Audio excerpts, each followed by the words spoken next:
Chapter 3 is going to be on exponential functions. This is part 1 of lesson 1. And you first learned about exponential functions in Algebra 1. And just a little review of exponential functions. Exponential functions are written in this form: f of x equals a times b to the x. And the a value is called the initial. It's going to be your y-intercept. And the b value is called your base value. That's going to tell you your rate of increase or your rate of decrease. And you can see some examples. Here's one right here. F of x equals 4 to the x. Here's another one. F of x equals 1/3 to the x. And then another one is f of x equals 7 to the negative x. Those are all examples of exponential functions. Notice each of those examples has a variable x in the exponent position and a number 4 or 1/3 or 7 in the base position. Here would be some non-examples. You see we got 2x to the negative 3. That'd be considered a power function because it's got a number in the exponent position and a variable in the base position. We got 5 raised to the pi. That's just a constant function. And then we got 1 raised to the x.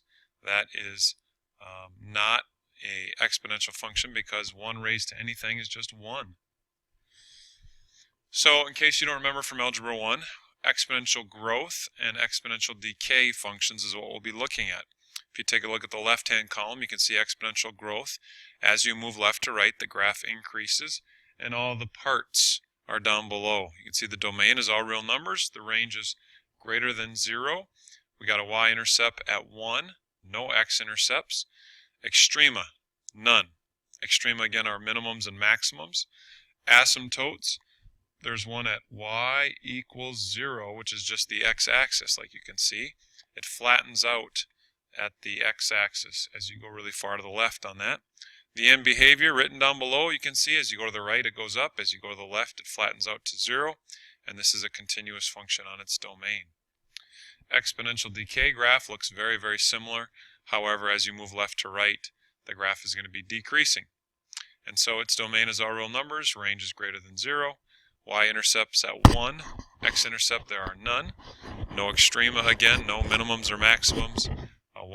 Asymptote on the x-axis, again that's at y equals 0. And then the end behavior, as you go to the right it flattens out to 0. As you go to the left it goes up, and it's continuous on its function. Now the main difference between an exponential growth and decay function is the base value. As you can see right here, the base is greater than 1 when it's a growth graph, and it's between 0 and 1 when it's a decay graph. So you're going to be given problems like this: sketch and analyze the graph of each function, describe its domain, range, intercepts, asymptotes, end behavior, and where the function is increasing or decreasing. Well, first of all, if I were to graph this, I know it's going to take a general shape that's going to look like this. But to get it a little bit more exact than that, what I would do is I would plot a few points. The y-intercept is at 1 because this is the same thing as y equals 1 times 3 to the x. The initial value is 1, the base value is 3. Another point I'd plot would be at 1, 3, at 2, 9. And the reason I'm getting those is because 3 to the first is 3, 3 to the second is 9.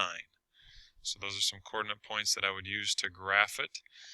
And then to write out the information, we have domain, all real numbers, range, greater than 0, intercepts, we just have a y-intercept at 1, asymptotes,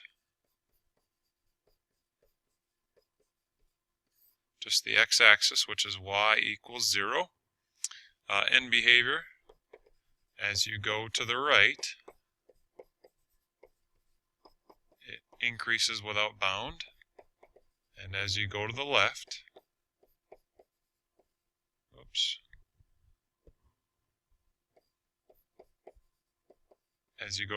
it flattens out at a height of 0. Is your end behavior. And where is it increasing? It's increasing everywhere on its entire domain, negative infinity to positive infinity. So where is it decreasing? Nowhere. So just analyzing exponential growth and decay functions. Here's what the book had for analyzing it. Pretty much the same information. The graph looks very, very similar. It just had a different scale in their graph and the same information that I had. So here's another example, same kind of problem. What's different about this one though, you guys, is that we've got a negative x in the exponent position. So I need you to realize that I could rewrite this as 1/2 to the x, because 2 to the negative 1 is the same thing as 1/2. Now, this is going to be an exponential decay graph because the base value is smaller than 1. So it's not going to be going up and to the right like this. It's going to be going down and to the right like this. Okay, so if we fast forward, you can see the graph goes down and to the right. The domain is all real numbers. The range is greater than or equal to 0. Greater than 0.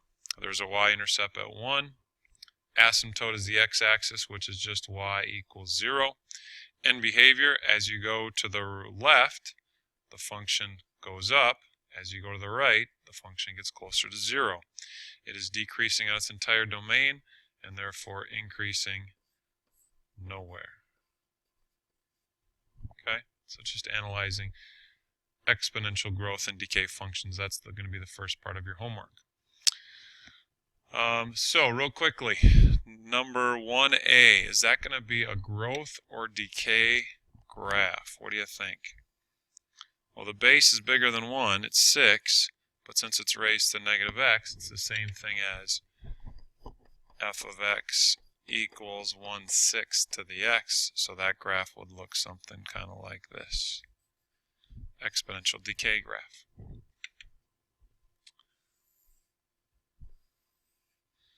Next one, we got 5 to the x. That would be an exponential growth graph, so that would look something kind of like this, moving up and to the right. And then the last one here, what's different about this is you can see there's a +1 on the end. And what that +1 is going to do is it's going to move everything up 1. So now you're going to have a horizontal asymptote at 1. And now this is a decay model because the base value is 1/4. So the graph would look something kind of like this. Okay, it'd be a decay graph that's been moved up 1 because of that +1. Second part of the assignment is going to be problems like this using transformations. It's going to say use the graph of this function 2 to the x to describe the transformation that results in each function. Then sketch the graphs of the function. So what we're doing is we're comparing this base function 2 to the x to this function 2 to the x plus 1. Well, remember our rules for transformations. Anything inside affects it horizontally and illogically. Anything outside affects it vertically and logically. So the blue graph is the base function 2 to the x, and the red function is the transformed one. So anything inside is going to be in the exponent. So if we got a +1 that's in the exponent, what that's going to be is it's going to be shifting it to the left 1 unit. That's the transformation. And so if you take this blue graph and move it to the left 1, you'd get the red graph. Same kind of problem now. We're going to compare this base function 2 to the x to this function right here 2 to the negative x. Well, remember the negative sign is just a reflection. And you have to ask yourself, is that negative sign, is it inside or is it outside? Well, again, with an exponential function, anything inside is in the exponent. So this is a horizontal reflection.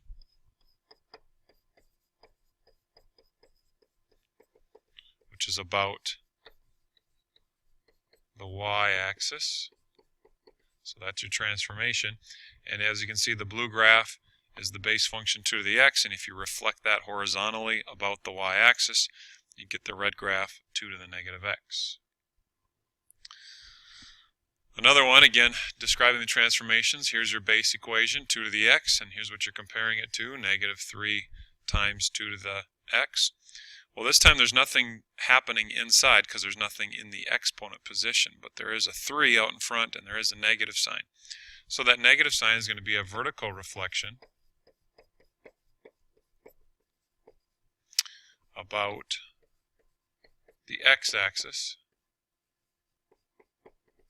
So that's one transformation. The second transformation is we're timesing by 3. So that's going to be a vertical stretch of 3. Remember, anything outside is logical. So if you times something by 3, it's going to get bigger.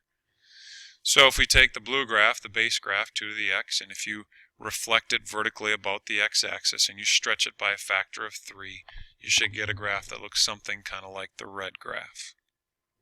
So part 2 of your homework is going to be describing transformations and drawing sketches of graphs. Here's the homework you're going to be working on, and this will be collected Thursday.